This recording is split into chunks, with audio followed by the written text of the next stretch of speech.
OLA S1 Pro 2nd জেনারেশনে just আমার 1% charge 3 kilometre যাবে বলছে, যেটা আমি অলরেডি এটার জন্য বাড়ি চলে আসতে পেরেছি। অনেকে ভাবে যে 20% নিচে হলে নাকি বাড়ি আসা যায় না, বাট বিন্দাস আমি বাড়ি চলে এসেছি। মানে 1%এও এখানে হলো 3 কিলোমিটার দেখালেও 6 কিলোমিটার চালানো যায়, যেটা আমি নিজের এক্সপিরিয়েন্স থেকে বলছি।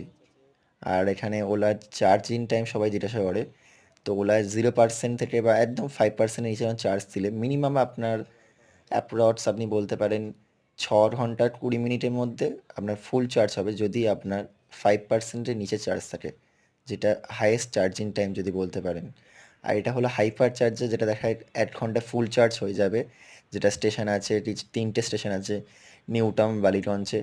But actually hyper charger charge হয় ঠিকই, কিন্তু অনেক কটা সাপোর্ট নেয় না, পোর্ট খারাপ হয়ে যায়। এটা এখনও অনেক ইস্যু আছে, এগুলো সলভ করতে হবে কোম্পানির।